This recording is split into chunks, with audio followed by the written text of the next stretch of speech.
Ele já despertou a curiosidade de cientistas da NASA nos Estados Unidos. Seu poder de comunicação com os que já morreram é inigualável. Sua forma de enxergar a vida e ajudar o próximo o transformou em um dos principais líderes religiosos de nossa história. Hoje vamos homenagear Chico Xavier e mostrar um pouco sobre este homem tão simples de Minas que é adorado em todo o planeta.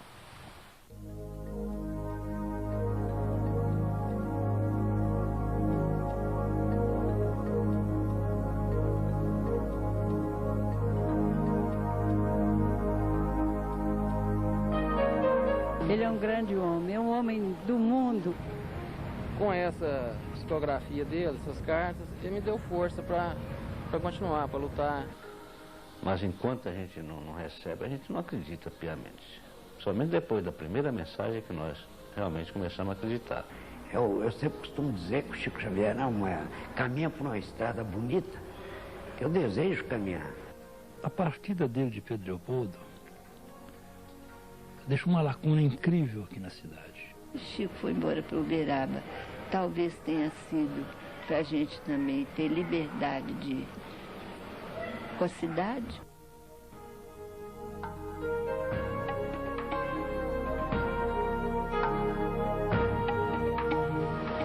Jesus Cristo.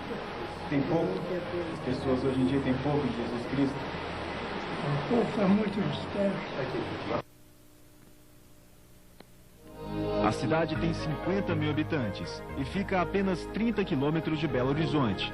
Pedro Leopoldo cresceu muito desde 1910, quando no dia 2 de abril nasceu Francisco Cândido Xavier, com a ajuda da mãe, que morreu quando ele tinha 5 anos de idade, e da madrasta, que o incentivou a estudar a doutrina espírita. O jovem rapaz superou os desconhecidos sintomas de sua forte mediunidade. Desde pequeno via vultos, entrava em transe profundo e conversava com os mortos, inclusive com o espírito da mãe. Tais poderes não lhe deram uma vida confortável como a de muitos outros homens. Antes de seu pai se casar novamente, Chico foi entregue a uma madrinha que o fez sofrer muito. Já era funcionário desta fábrica de tecidos desde os 8 anos de idade. Trabalhou numa mercearia e em seguida foi ser funcionário público, exercendo a função de datilógrafo por 32 anos, até se aposentar. Nesta entrevista, Chico deu a demonstração de que não carrega sentimento de mágoa por ter apanhado muito e ouvir de desconhecidos que era um louco ao ter contato com os espíritos. Uma recordação alegre, porque ela está impregnada de dever cumprido. Chico sempre esteve muito doente. Na infância, sofreu uma moléstia de pele e foi atacado pelo mal de São Guido. Já adulto, foi submetido a cirurgias de hérnia e angina. Sua visão até hoje é deficiente. Com tantos sacrifícios, o médium já ultrapassou 70 anos de parceria com os que já se foram, revelando um mundo espiritual ainda difícil de ser compreendido por nós. Foi aqui no Ribeirão da Mata, mais conhecido como Açude, que Chico, aos 21 anos de idade, avistou pela primeira vez uma luz muito forte e que se transformou em uma pessoa. Essa pessoa se apresentou como sendo Emmanuel, que fez um convite, perguntando a Chico se ele estaria disposto a trabalhar na mediunidade. Mas, para isso, ele teria que respeitar 3 pontos básicos. O primeiro, disciplina. O segundo, disciplina. E o terceiro, também disciplina. E não é que Chico aceitou? A conversa com Emmanuel está narrada nesta placa. O livro de bronze guarda um dos primeiros poemas escritos pelo mentor espiritual. O marco é uma homenagem ao filho mais ilustre da cidade de Pedro Leopoldo. O açude é cercado por uma mata, onde o médium passava nos poucos momentos de descanso, meditando sob a sombra de uma das árvores. Emmanuel teria sido em outras vidas Públio Lentulus, um senador romano na época de Cristo. Até hoje ele acompanha Chico Xavier e coordena todo o trabalho de psicografias dos livros de vários autores. Essa é a rua São Sebastião, no centro de Pedro Leopoldo. Nesta casa moravam Chico, o pai, a madrasta e os 14 irmãos. Mas a partir de 1927, a residência também teve que dividir espaço para a sede do Centro Espírita Luiz Gonzaga, que funciona até hoje e conserva alguns cômodos da casa da família Xavier. Foi neste pequeno quarto onde hoje funciona a Câmara de Passes que Chico Xavier nasceu. E neste maior, até hoje são realizadas as reuniões espíritas. Depois de 72 anos, os bancos ainda são os mesmos das primeiras sessões.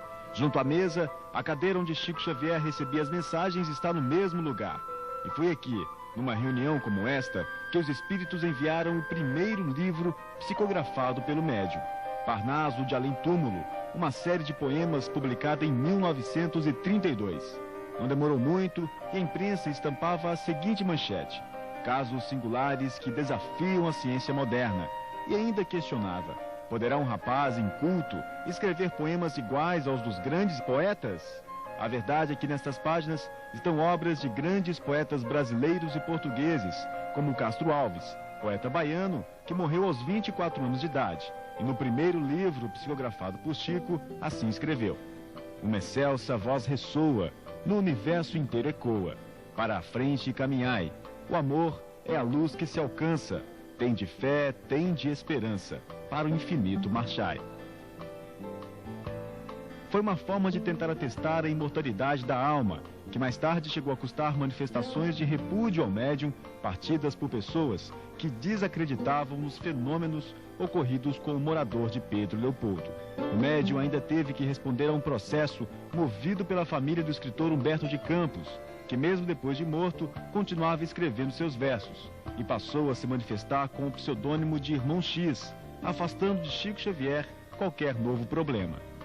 Das 406 obras psicografadas pelo Chico e publicadas até dezembro de 97, a mais vendida ainda é Nosso Lar, que já está na 47ª edição, com 1.200.000 exemplares. O livro foi ditado pelo espírito que atende pelo pseudônimo de André Luiz, cujo tema intriga qualquer ser humano: a vida além túmulo.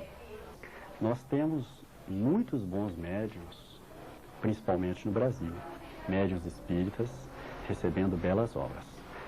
Mas o Chico, diríamos que é a maior antena psíquica desse século. Então ele tem mérito. Nesta entrevista à extinta TV Tupi, Chico revela que não se beneficia de nenhum dos livros comercializados pela editora.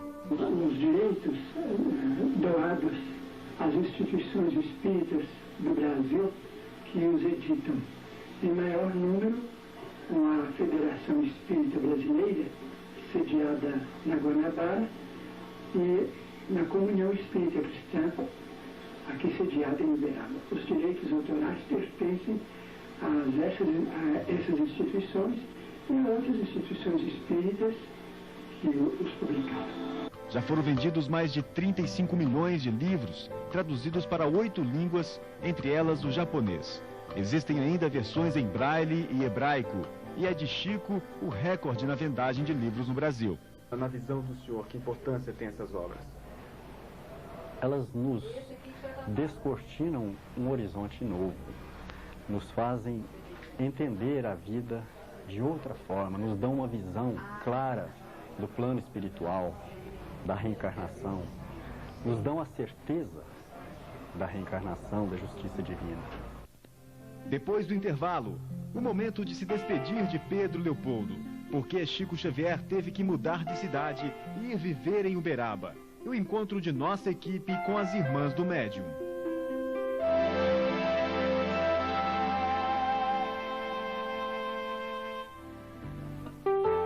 Dos 15 irmãos dos 2 casamentos de seu João Cândido, 6 estão vivos. 3 irmãs de Chico ainda moram em Pedro Leopoldo: Dona Cidália, Dona Lucília e Tia Dora, como são conhecidas na cidade. Elas acompanharam o início da mediunidade do irmão, ainda quando eram crianças, mas lembram que Chico sempre foi exigente na educação dos caçulas. Com a ajuda dos espíritos, o médium, ainda jovem e com muitos afazeres, descobria todas as travessuras dos irmãos. Chico foi um pai, um amigo, um pai carinhoso, mas a gente sabia que ele era bravo. Então a gente tinha muito receio de fazer as coisas para magoar. No dia 5 de janeiro de 1959, Chico se despedia de Pedro Leopoldo. Ele foi transferido pelo Ministério da Agricultura, mas segundo relatos do próprio médium, a mudança foi uma orientação dos espíritos. E a escolha de Uberaba teria sido por causa do clima. Numa entrevista, Chico chegou a dizer que para o tratamento de uma labirintite, ele precisava de uma região um pouco mais quente que a de Pedro Leopoldo. A gente ficou triste. Talvez tenha sido para a gente também ter liberdade com a cidade. A despedida de 39 anos atrás abalou os moradores da cidade. Entre eles, o historiador Geraldo Leão, que possui um grande acervo sobre a história do médium. Entre os objetos estão a certidão de nascimento, só averbada em 1966, os lápis utilizados nos primeiros trabalhos mediúnicos e um par de óculos usado por Chico. A partida dele de Pedro Leopoldo deixa uma lacuna incrível aqui na cidade. Mas a gente lembra que na segunda, sexta-feira, aqui na rua São Sebastião, no Centro Espírita Luiz Gonzaga, o movimento era intenso, de turistas, de pessoas que vinham para conhecer, para buscar o socorro, né? As pessoas aflitas vinham buscar o socorro através das mensagens, através das receitas, através dos livros e de uma palavra amiga do Chico. A presença do médium nas ruas de Pedro Leopoldo é inesquecível. Eu morava em frente à casa do André Xavier, que é irmão do Chico. E o meu quarto era bem na frente, e praticamente bem em frente à casa do senhor André. E o Chico saía do centro espírita, lá pela madrugada, e vinha conversando com aquele pessoal que eu acompanhava até a casa do senhor André. E eu do meu quarto ouvia aquele pessoal alegre, conversando, e o Chico era muito alegre, né? Dava aquelas gargalhadas boas, né? Sadias.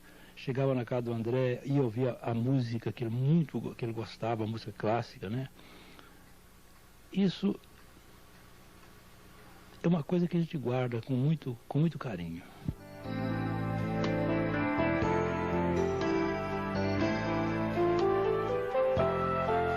Dona Cidália Xavier lembra que seu irmão sempre teve poucas horas para dormir.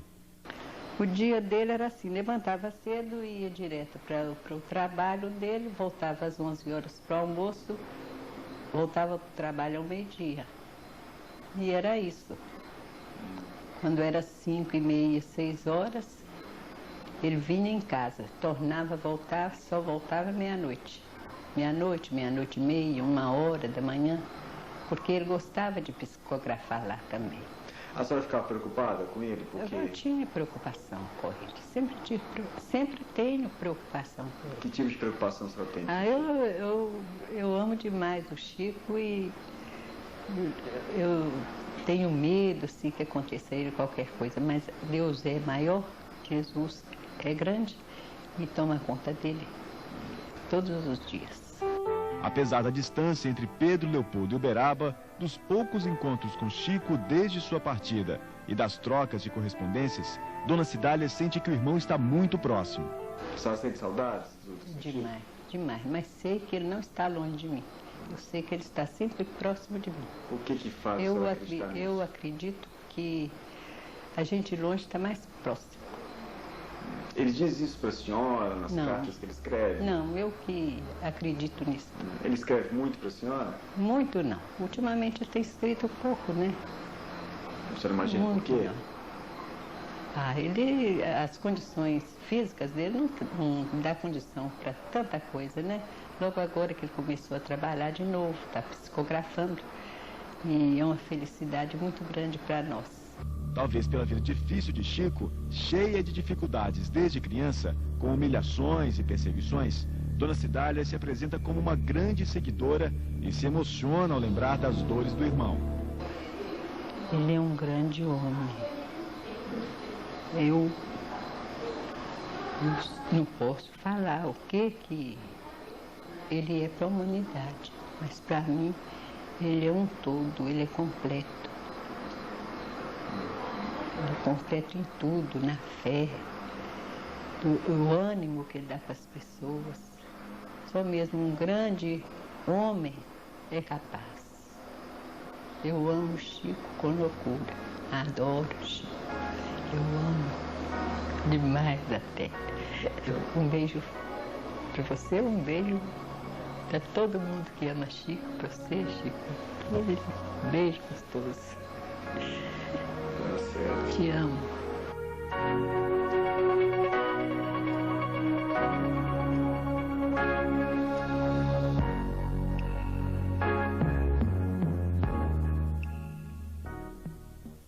Daqui a pouco, emoção também nos casos de psicografia de Chico Xavier. A justiça acata as cartas enviadas pelos mortos e se baseia nelas para absolver acusados de assassinato.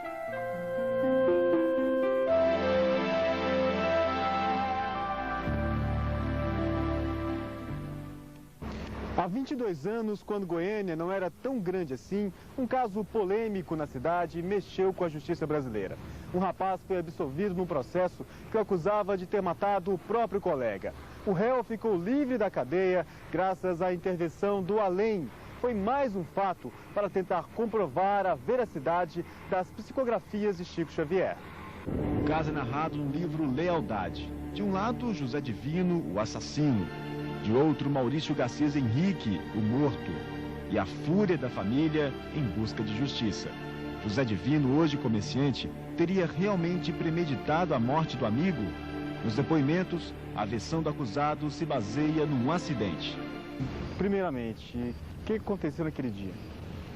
Bem, ele foi me procurar cedo para a gente ir para aula, porque a gente estudava no mesmo colégio e ele ia para aula comigo de moto. Ele pediu um cigarro para mim e eu não tinha cigarro. Aí eu fui ao quarto de dispensa onde meu pai guardava cigarro dentro de uma pasta. E ele abriu a pasta do meu pai para pegar o cigarro. E ele não achou o cigarro. Achou um revólver que meu pai tinha na pasta. Ele tirou esse revólver da pasta, tirou as balas do revólver, eu vi ele tirando. Só que ficou uma bala engastalhada, ele não deve ter visto. Ele fechou o revólver e puxou o revólver na minha cabeça 2 vezes brincando. E eu danei com ele, porque meu pai não deixava, tinha ciúmes, não gostava desse tipo de coisa. Eu tomei o revólver da mão dele para guardar, só que eu não guardei o revólver. E nisso eu sou pra cozinha, minha mãe lavando vasilha, e ele pediu um cigarro para minha mãe. Minha mãe deu o cigarro para ele, ele acendeu o cigarro e entrou dentro do quarto. Quando ele entrou dentro do quarto, eu levei o revólver nele e puxei. E aí eu só ouvi o estampido. E ele caiu, o Zé, você me tirou. A casa onde tudo aconteceu já não existe mais. Hoje é um cômodo comercial no bairro de Campinas, em Goiânia. Maurício foi levado às pressas a este hospital, mas não suportou as dores no tórax provocadas pelo único tiro. A primeira reação da família do rapaz morto, aos 15 anos, era de vingança. E até então, nosso problema era prender o rapaz. Porque, afinal de contas, era um assassino. E aquele sentimento de justiça, de vingança, sei lá o quê, a gente tinha ele. Tinha ele bem enraizado. Para fugir do flagrante, José Divino, aos 18 anos de idade, viajou para São Paulo. Mesmo alegando não ter visto o amigo na hora do disparo da arma, ele passou a ser reconhecido nas ruas como um verdadeiro assassino. E o medo de uma condenação o perseguia, principalmente quando ficou sozinho. As pessoas, quando me viam, me chamavam de criminoso. Às vezes eu estava em festa, eu passava na porta do colégio, na época eu era rapaz novo. O pessoal gritava, criminoso, assassino. Nessa época, uma fase difícil da minha vida. Depois que aconteceu isso, antes de um ano do acontecido, eu perdi pai e mãe também. Eu fiquei sozinho. A perda do filho fez Dona de Janira procurar um conforto. 3 meses depois começou uma peregrinação atrás de um sinal que desse a ela a certeza de que depois de morto, Maurício estaria bem. A família recorreu à mediunidade de Chico Xavier. Mesmo assim, teve que esperar muito tempo para que finalmente o filho se manifestasse. 3 meses depois, logo que eu fui no Chico, que a gente passava ali 2, 3 dias nas filas, conversando uma mãe com a outra, trocando as dores. Aí 2 anos depois foi que eu recebi a mensagem. Mas antes disso, a gente já tinha mudado a cabeça, porque já tinha visto tanta coisa no Chico, né? Já mudou tudo. Depois disso, a gente já começou a pensar diferente, de tirar as acusações, Mudou, e não é só a questão de acusação também, é o alívio que deu, porque fora disso, por dentro, a gente tinha acabado, né? Eu tinha morrido, junto com ele. E quando foi que vocês começaram a acreditar que os mortos poderiam se comunicar com a gente? Até então era vazia. A gente via as mensagens, lia muita mensagem, comecei a ler muitos livros, mas enquanto a gente não recebe, a gente não acredita piamente. Somente depois da primeira mensagem que nós realmente começamos a acreditar. Porque as pessoas outras que leem a mensagem talvez não sintam isso.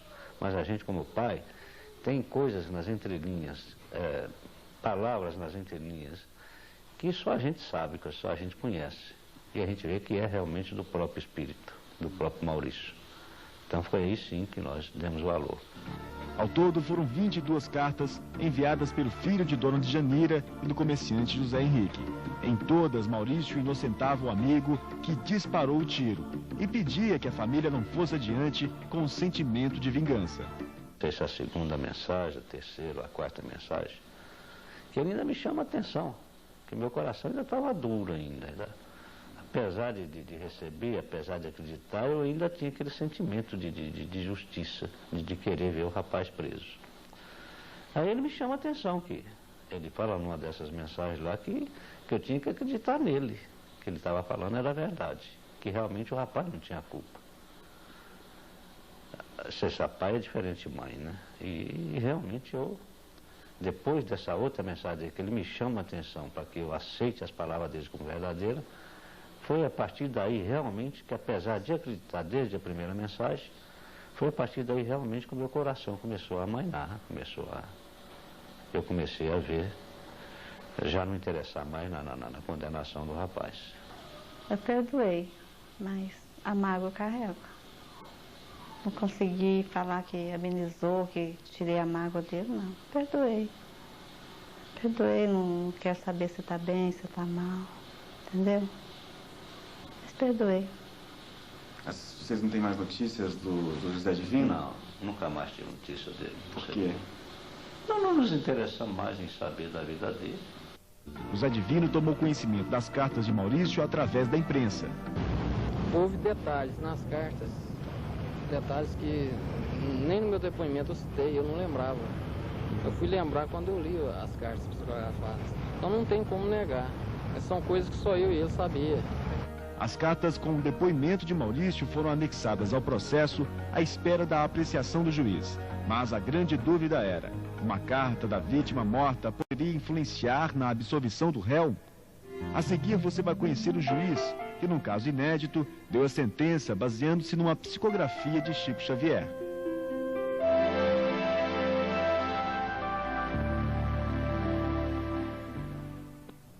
Eram férias forenses e o juiz Orimar de Bastos foi convocado a fazer o plantão em todas as varas criminais de Goiânia. Um dos processos era justamente o caso que se tratava do rapaz que matou o amigo. E pela primeira vez na história da justiça brasileira, nos autos constava uma carta escrita pela vítima depois de morta. Eu peguei o processo, olhei assim a primeira vista, achei que o processo meio complicado, eu afastei, deixei para depois. Decidi todos os processos e voltei nesse. Quando eu comecei a estudar o processo, analisar as provas, porque eu sempre fui criterioso nessa análise, eu esbarrei com a carta psicografada que o advogado havia juntado os autos. E essa carta me chamou a atenção, porque o morto estava narrando os fatos igualzinho o acusado havia dito no seu interrogatório. Foi o que me trouxe, eu me lembro bem que um é a página 100 e outro é a página 170. O interrogatório do rapaz na página 100 e a mensagem juntada nos autos, nas alegações finais do advogado de defesa, na página 170. Eu comecei a fazer análise do interrogatório e da mensagem. E vi que coadunava certinho um com o outro. Eu pensei, mas como que o Chico teve acesso a essa declaração? Foram noites de sono para a melhor decisão. Ali o morto explicava as razões, os motivos de ele ter sido morto. Aí eu fui analisar, inclusive, a perícia feita pela polícia. Na perícia ele explicava a direção da bala, o jeito que foi dado o tiro, que também essa explicação técnica colaborava com as palavras do José Divino. Então eu vi que não foi intencional, não houve dolo, como nós podemos analisar dentro do direito, quer dizer, não teve aquela intenção de matar. O caso foi a julgamento 3 vezes e em todas José Divino foi absolvido. Nas 2 primeiras pelo juiz Orimar de Bastos e numa terceira, já em júri popular, o rapaz foi considerado inocente por 6 dos 7 jurados. O promotor nem quis recorrer da decisão e depois de 4 anos, a justiça encerrou o caso. Perdi 6 anos da minha vida. Então, foram 6 anos enrolado com processo. Parei de estudar. Hoje eu poderia ter formado. Na época eu larguei de estudar, não prossegui os estudos. Só tenho que agradecer a ele e ao Chico, né? Colegas meus diziam, eu ia passando às vezes no corredor fora, falava, vem o juiz do além, juiz que decide do além. E isso foi uma crítica até que eu já estava encabulado. Será que eu agi certo, será que eu agi errado? Se não chega a tanto, pelo menos o juiz Orimar de Bastos, por intermédio de Chico Xavier, também recebeu cartas de colegas que já se foram. Ele veio receber uma carta psicografada, dirigida a mim, através do espírito do Dr. Adalberto Pereira da Silva, que foi juiz em Piracanjuba, onde eu também havia sido juiz, e ali ele veio narrando o porquê que eu fui envolvido nessa decisão. O juiz Orimar de Bastos hoje está aposentado, mas exerce a função de advogado no estado do Tocantins. As lembranças do episódio que quase levou José Divino para trás das grades deve virar outro livro. Juiz e réu se viram muito pouco. José Divino acompanhou toda a entrevista no salão do júri do Fórum de Goiânia, disfarçado de operador de iluminação de nossa equipe. Escutou atentamente o que nunca teve a oportunidade de ouvir antes. Se houvesse a condenação, o Divino hoje talvez seria uma pessoa estigmatizada. E eu acredito que a justiça foi feita. E a justiça foi feita, vão acentuar, graças àquela mensagem que foi ali dentro. Por isso que eu acredito e sempre falei e falo. Temos que dar credibilidade às palavras de Chico Xavier. Porque se fosse qualquer um outro, talvez a gente não acreditava. Mas com o Chico a gente tem que acreditar. Você acha que o juiz agiu certo mesmo, José Divino? Mas eu sei que é o José Divino? Esse é o José Divino. Eu não conhecia ele, tá vendo que eu não conhecia ele? Você já chegou a falar isso que o senhor me falou ali pro José Divino? Não, aliás, eu ouvi o José Divino uma vez só. Eu não conheço o José Divino. Agora você me falou que esse moço aqui é o José Divino, até foi uma surpresa que eu tive e tenho o prazer de dizer realmente, eu apliquei a justiça. Eu acho que se realmente você fosse condenado, você teria um estigma na sua vida. Porque eu tenho certeza absoluta, como eu disse no processo, você não fez aquilo por querer, aquilo foi um acidente. Eu tenho certeza que ficou marcada a vida toda você com isso aí. Mas eu acho que Deus é muito grande e você deve saber que foi uma aprovação que você teve, né? A família foi feita à vontade de Maurício inocentar o amigo. Há muito tempo, Maurício não se comunica. A última notícia foi dada pelo próprio Chico Xavier. Ele estaria estudando engenharia elétrica no plano espiritual. Mas antes de se dedicar à nova tarefa, o jovem deixou, através de Chico Xavier, mensagens para confortar a família. Peça a meu pai, para que no íntimo aceite a versão que forneci do acontecimento que me suprimiu o corpo físico. Não se procure culpa a ninguém. Tudo está encerrado em paz. Outros casos, como o de Maurício, surgiram nos tribunais brasileiros. A Psicografia ante os Tribunais é um livro que trata justamente do assunto. Chico Xavier chegou a ser interrogado para um processo instaurado em Gurupi, Tocantins, em que um rapaz matou o irmão. Através do médium, o espírito do morto também pedia a absolvição do acusado. Mas e quando Chico partia? Será que os espíritos que se comunicam com o mundo através dele deixariam de enviar as suas mensagens e livros? Bem mais modestos que o grande espírita, alguns homens já trilham o mesmo caminho. Coincidência ou não, vivem em Uberaba e já trabalharam com o médium. Tanto que a existência dos discípulos de Chico Xavier já corre pelo Brasil. Nós estamos em frente ao Centro Espírita Aurélio Agostinho, onde trabalha o médium Celso Almeida. O centro fica lotado de caravanas do país que chegam a Uberaba na sexta-feira, dia em que são realizadas as reuniões públicas. A maioria é formada por mães que vieram tentar um contato com filhos que já desencarnaram. É sempre assim. Quem deseja receber notícias de alguém que já morreu, deixa anotado o nome e datas de nascimento e de morte do falecido. Mas nem todos são atendidos. Durante 1 hora, o espírita Celso Almeida utiliza um lápis e, com uma velocidade fora do comum, escreve notícias enviadas por moradores do plano espiritual. Em média, são 6 mensagens recebidas e todas são lidas para o público presente. O reconhecimento através de detalhes contidos nas psicografias é imediato. E não me falta o socorro daqueles que me chegam através da bondade de Deus para o auxílio que me socorre à dor da saudade. No sábado é a vez de buscar ajuda de outro médium que também recebe mensagens dos mortos. Carlos Bacelli já trabalhou por vários anos com Chico Xavier. Nas suas reuniões, também realizadas aos domingos, está boa parte das pessoas que no dia anterior foram até Celso Almeida. É uma busca incansável de conforto para mães que perderam filhos em tragédias, como esta senhora, que saiu de Montevidéu, no Uruguai, atrás de notícias confortantes da filha. Esta mensagem me ha ajudado a sobrellevar o dolor da pérdida.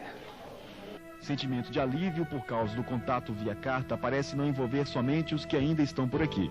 Do outro lado da vida também a saudade. As boas lembranças do convívio com os encarnados partem junto com a alma. E quando ele disse que ele estava se sentindo um ator com tantos holofotes, isso ficou evidente, porque meu filho era uma pessoa muito alegre, muito brincalhona, e tudo que está aqui veio assim, dando um conforto que não tem palavras para explicar. Mas estes dois homens seriam mesmo sucessores de Chico Xavier? E se o Bacelli partir primeiro que ele? E Chico acendeu uma grande fogueira e que nós, os outros médios, não passamos de lenha para essa fogueira, não é? E o termo discípulo de Chico caberia a Bacelli e Celso? Eu sempre costumo dizer que o Chico Xavier caminha por uma estrada bonita, que eu desejo caminhar, mas ainda estou distante disso. E eu estou aqui junto a essas mães, junto à dor do meu semelhante, aprendendo alguma coisa, alguma forma de ajudar alguém. O curioso sobre as pessoas que procuram os médiuns de Uberaba é que a maioria, para buscar um contato com os espíritos, ignora a diferença das religiões. Essas pessoas vêm aqui trazidas pela fé em Jesus Cristo e na imortalidade da alma. E se aqui vêm é porque acreditam na possibilidade do intercâmbio com esses familiares de além-túmulo. Porque nós precisamos ainda entender que esse problema de religião, ele ainda é muito pequeno diante da vida infinita, não é? Nós não podemos encarar religião como nós encaramos, por exemplo, times de futebol. A peregrinação termina no Grupo Espírita da Prece. Depois do intervalo, você vai ouvir depoimentos de pessoas que convivem com Chico Xavier e ver a paciência do médium em apertar a mão de todos que o procuram.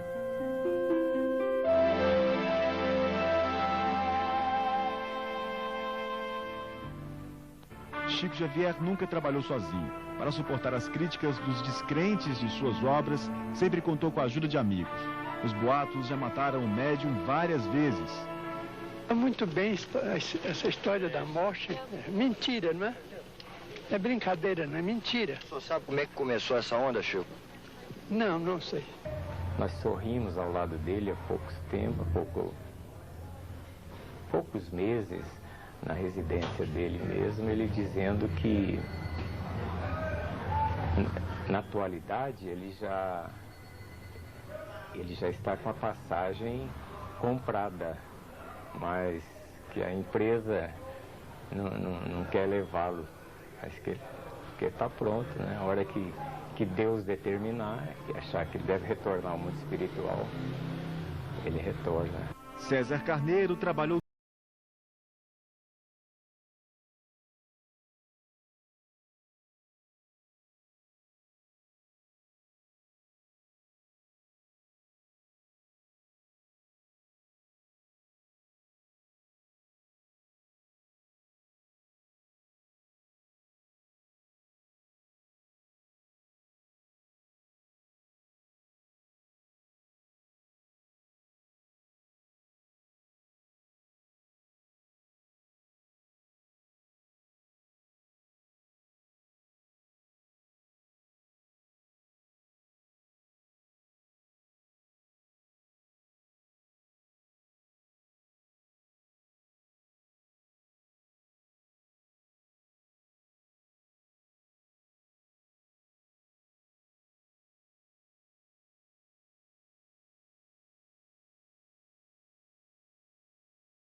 Tem gente que às vezes não tem uma carne para comer, tem gente que come só angu na janta, às vezes no outro dia não tem nada para comer, tem muita pessoa que é satisfeita, sim. Na década de 80, a distribuição de cestas de alimento no Natal reunia multidões de humildes que formavam uma fila quilométrica no bairro onde funciona o Grupo Espírita da Prece.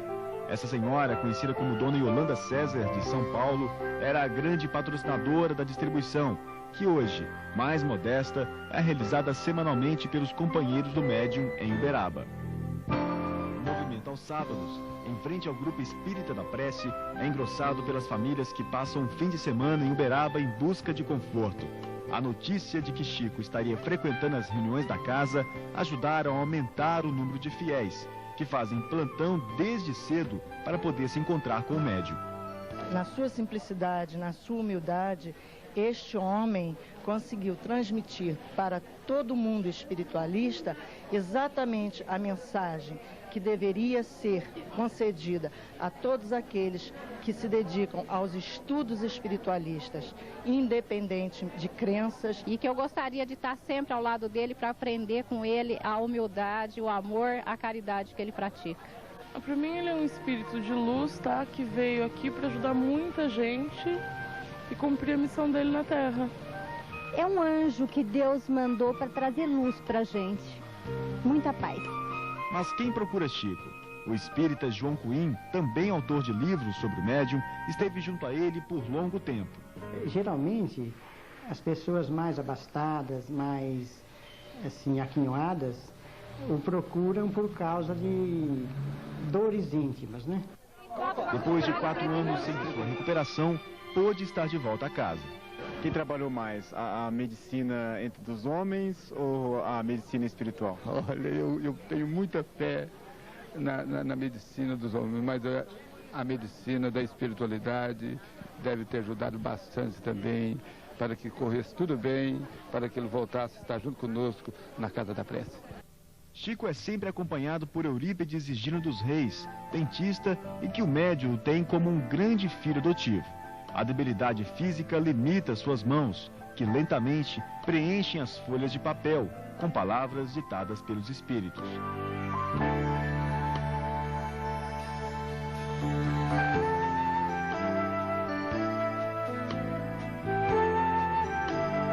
Nesta noite, vieram mensagens do poeta Cornélio Pires. Vale no mundo, fé em Deus e amor profundo na vivência necessária da doutrina de Jesus. Cornélio Pires.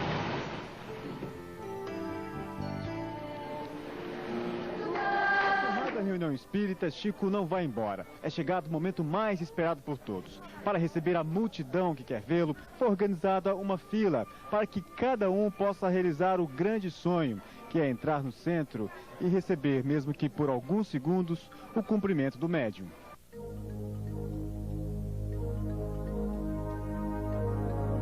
São mais de 1000 pessoas que vão até Chico, ou seja, todas que passaram o dia à espera do médium.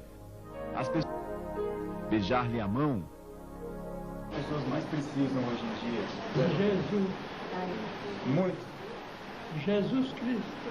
Tem pouco. As pessoas hoje em dia têm pouco de Jesus Cristo. O povo está muito disperso. Jesus Cristo. Mais do que de pão. Mais do que de pão.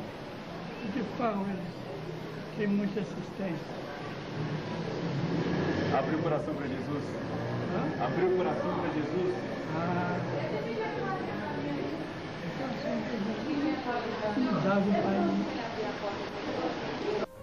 Mesmo com a saúde debilitada, Chico tem conseguido esse esforço.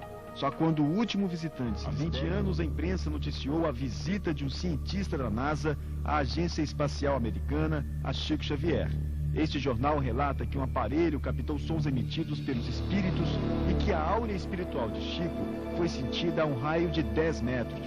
Um fato considerado extraordinário, pois, segundo o jornal, outros médiuns pesquisados mostraram ter, através de aparelhos, uma áurea com apenas 2 centímetros. Uma mostra do tamanho do seu poder, descrito da seguinte forma pelo médium. Desde 1927, quando psicografei a primeira mensagem, eu senti que a entidade tomava o meu braço, como se fosse um instrumento quase que mecânico para que ele pudesse escrever livremente. É como se o meu braço fosse um aparelho elétrico repentinamente ligado à força, cuja origem eu mesmo não posso precisar.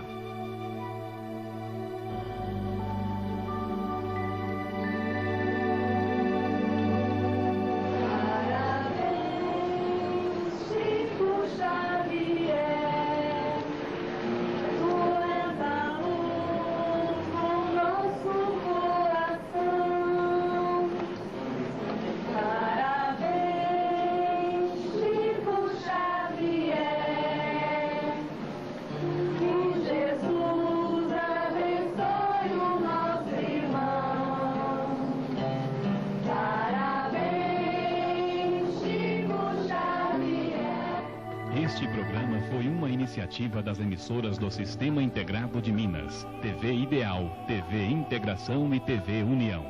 A sua produção só foi possível graças ao apoio expressivo do Dr. Eurípides dos Reis e da Comunidade Espírita do Triângulo. Agradecemos a Maria Luísa Mendanha, responsável pela produção deste programa. O Sistema Integrado de Minas agradece especialmente ao jornalista Fábio Castro, que com precisão e sensibilidade passou à tela toda a pureza e dedicação espiritual do grande médium e maravilhoso homem que é Chico Xavier.